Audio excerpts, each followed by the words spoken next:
You're about to look at something as ordinary as dancing in a way you never have before. Not as fun, not as exercise, as medicine. There's one activity that's been shown to cut the risk of dementia by 76%, and it isn't walking, it isn't swimming, and it isn't lifting weights in a gym. Most people over 60 have never been told this. The few who have heard it shrug it off, and that shrug is a mistake. I'm Dr. Thomas Grant. After 35 years practicing internal medicine and geriatrics, I retired, and I started this channel for one reason. I got tired of watching good people walk out of a doctor's office with a prescription and no explanation. The visit ends before the real talking starts. So this is me, finally with time, telling you what I wish I'd had a spare hour to say in the exam room. We're working our way toward 100,000 people on this channel who want straight answers, not sales pitches. If that's you, subscribe before you forget. Today, I'm going to show you why moving your body to music does more for your brain and your joints than most of what gets prescribed for them. And near the end, I'll hand you a simple tool you can take to your own doctor. Let me give you a way to think about your body that's going to make everything else click. I call it the 3 currents. Picture your body as a place where 3 things have to keep flowing. The first is the electrical current. That's your nervous system, the signals running between your brain and every muscle you own. The second is the fluid current. That's the blood, the joint fluid, and the water inside the cushions of your spine, all of it needing to move to stay fresh. The third is the chemical current. That's the mix of mood signals your brain pours out when you feel good, the ones that steady you. Here's the rule that ties them together. All 3 currents run on motion. Not effort, not sweat. Motion. When you sit still for years, every one of those currents slows to a trickle. The nerves stop getting new signals. The fluids stop circulating. The good chemistry dries up. And the body, being practical, starts shutting down whatever it thinks you've stopped using. So, why dancing, and not just any movement?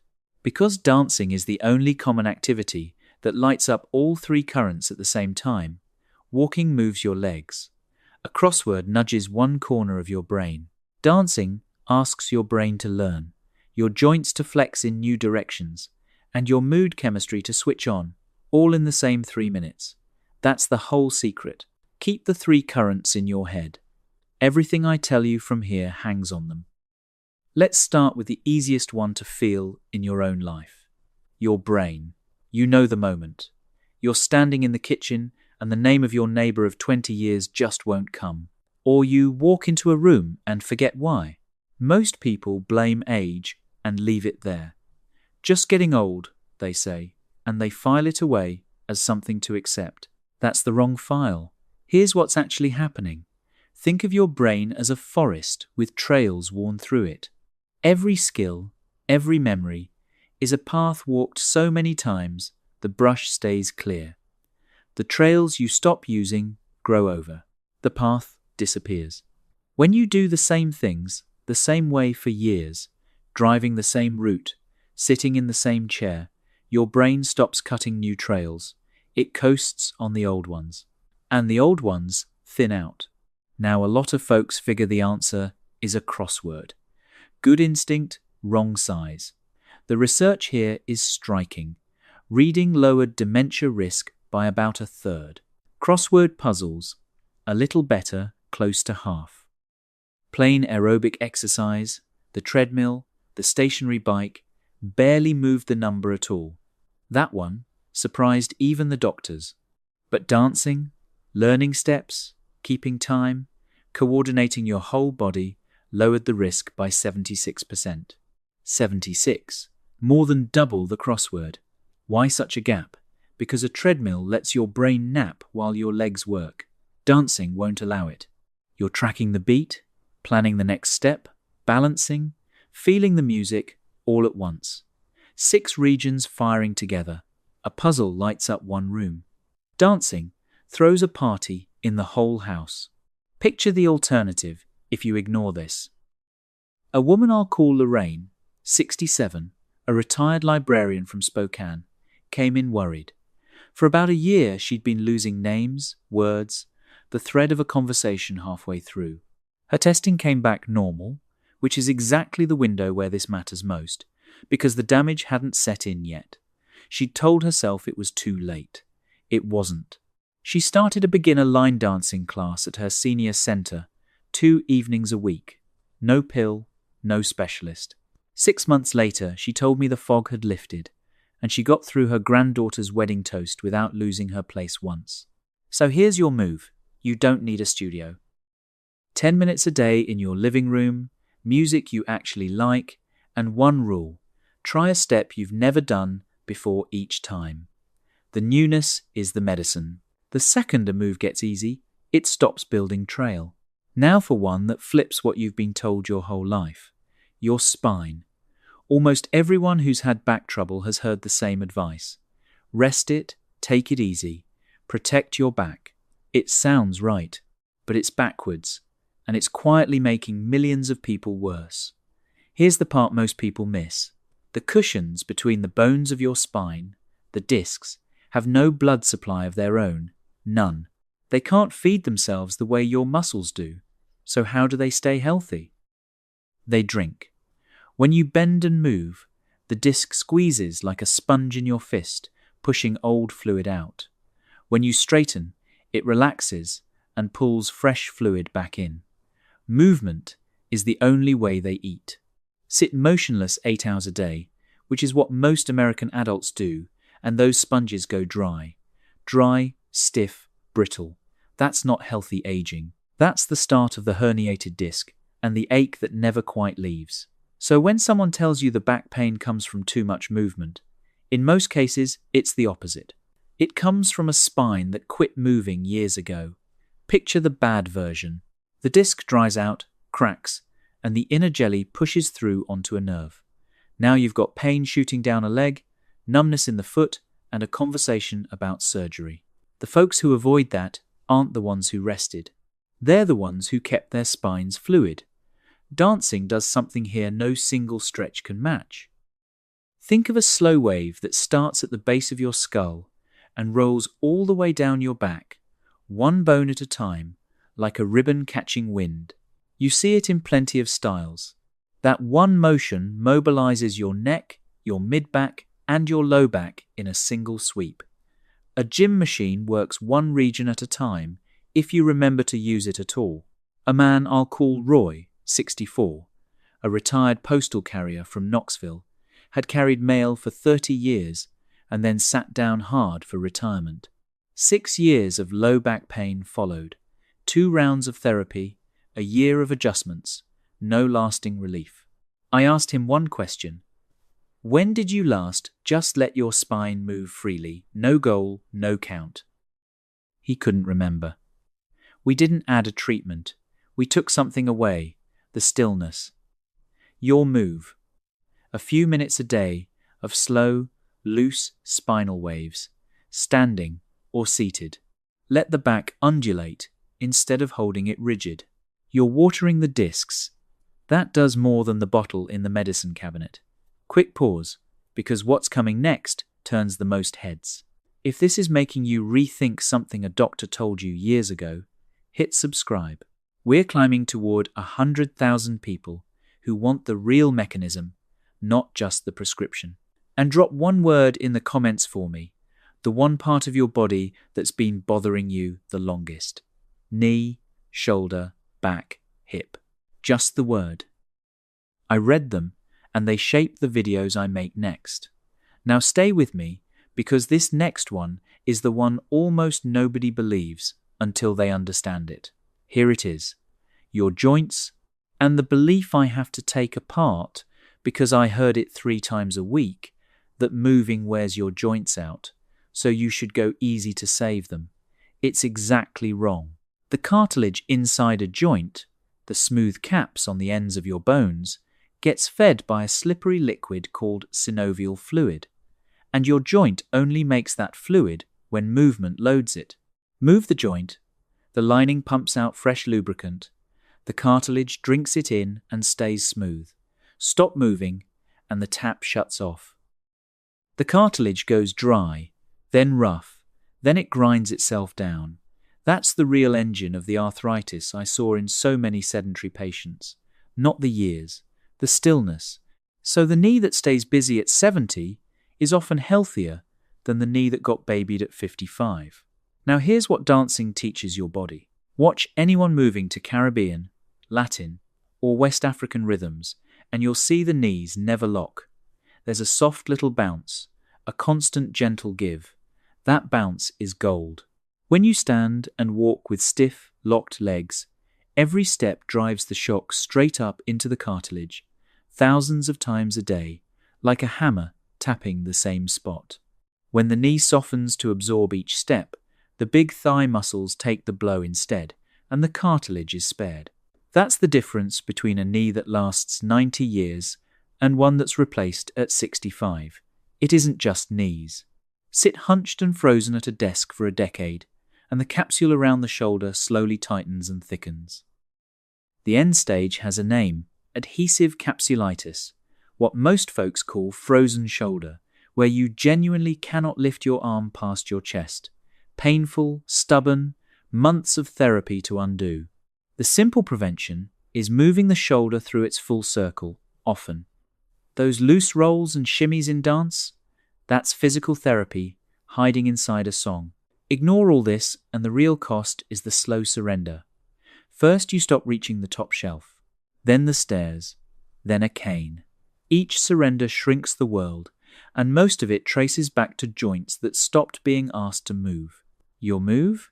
Keep a soft bend in the knees, never locked, and let your shoulders roll loose and wide. You're not performing, you're greasing the hinges. This is the conversation your 1-5-minute appointment never has time for. Let's go to the hips, and a mechanism that's different from everything so far. Because the hips aren't just about walking, they're wired into systems you'd never connect them to. Run your hand from your low back down through your pelvis, and you'd pass over a deep muscle called the iliopsoas, the main hip flexor that ties your spine to your thigh bone. In nearly everyone who sits for a living, it's short and clenched, like a rope pulled tight for years that forgot how to loosen. A tight iliopsoas yanks your low back forward and keeps a steady press on it all day. But the hips don't keep their trouble to themselves. The floor of your pelvis, the hammock of muscle that cradles your bladder and bowel, is woven right in with those hip muscles. When the whole region locks up, the ripples spread. Bladder urgency that sends you hunting for a restroom too often. Stubborn constipation. A deep ache that gets blamed on the prostate or the bladder when the real culprit is just tense, immobile muscle. I watched patients chase those symptoms for years with the wrong specialists because nobody connected them back to a pelvis that hadn't rotated freely in decades. Untreated, that tension feeds on itself. The back pain deepens, the bladder issues worsen, and the person quietly stops doing anything that asks for an easy, mobile middle. They sit more. It all tightens further. Dancing breaks the cycle with the very motions that look the most expressive. The hip circles and figure eights you see in salsa and reggae and West African styles were, from where I sat, targeted therapy for the most common complaints I ever treated. They mobilize the iliopsoas, free the pelvic floor, and loosen the whole basin gently, with no needle and no scalpel. And notice this when you try it. One side will move easier than the other. That stiff side isn't random. It's where years of lopsided sitting or an old injury parked themselves. That's the side to work, patiently, into the direction that feels blocked. The stiffness is the map. Follow it. Last one, and it's the one almost nobody connects to movement at all. Your mood chemistry. When you move to rhythm, your brain pours out 3 signals at once. Dopamine, the one that makes you want to get up and do it again. Serotonin, the steadying one, which runs low in people fighting depression and anxiety. And endorphins, your body's own homemade painkiller, the source of that warm glow afterward. That's the same trio a whole shelf of mood medications is built to imitate. The difference is there's no tolerance, no withdrawal, and no side effect sheet folded in the box. There's a second piece that matters even more as we age. A single session of dancing has been measured to drop circulating cortisol, your main stress hormone, by 1/4 to 1/3. Why care about a number on a hormone? Because cortisol, when it stays high year after year, does two ugly things. It eats away at the part of your brain that files memories, and it dials down your immune system. So bringing it down isn't a wellness slogan. It's protecting your memory and your defenses in one motion. I won't dress this up. Some folks I sent to dance came back lighter, sleeping better, needing less. A few barely stuck with it. The ones it helped most weren't the most athletic. They were the ones who let themselves enjoy it, because joy is what flips that chemical switch. Your body can tell the difference between exercise you endure and movement you love. Only one of them floods you with the good chemistry. Your move here is the simplest of all.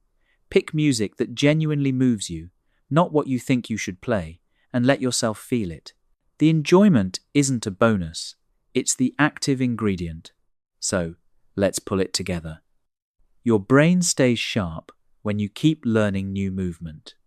Your spine stays healthy when its cushions stay fed with motion. Your joints last longer lubricated than rested into ruin. Your hips and pelvis quiet down a long list of complaints when they're free to rotate. And your mood chemistry switches on when you move to music you love. One thread runs through all five. The three currents only flow when you move, and dancing moves all three at once. Now the tool I promised. I call it the movement audit, and it's just a short list of questions you carry into your next appointment, so the visit works for you instead of rushing past you. Write these down. Ask your doctor, given my history, is there any reason I shouldn't add 10 minutes of gentle daily movement to music? Ask, could any of my joint or back symptoms be coming from too little movement rather than too much? Ask, which of my aches would you expect to improve if I got more mobile, and which wouldn't? And ask, are any of my medications affecting my balance in a way I should plan around before I start? 4 questions, 90 seconds. They turn a passive visit into a real conversation. That's the whole point of this channel. Before I let you go, something that isn't medical.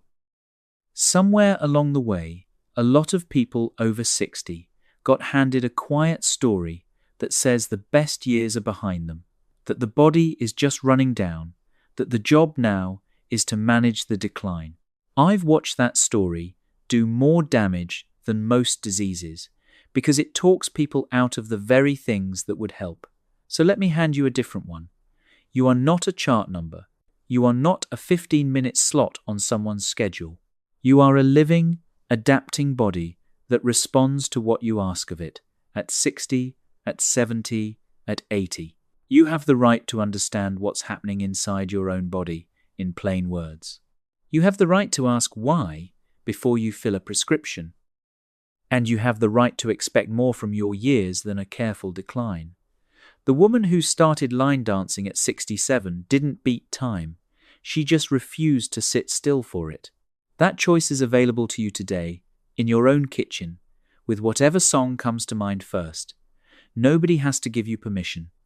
One honest note before we close. I'm a retired physician, not your physician, and nothing here is a diagnosis or a treatment plan for you specifically. Before you start anything new, especially if you've got heart trouble, balance problems, or a recent injury, check with the doctor who knows your history. If this gave you something your last appointment didn't, do 3 things. Subscribe so the next one finds you. Share it with one person over 60 who's been told to just rest and take it easy. And leave that one word in the comments, the body part that's been nagging you longest, so I know what to cover next. Your body is talking. I'm just helping you listen.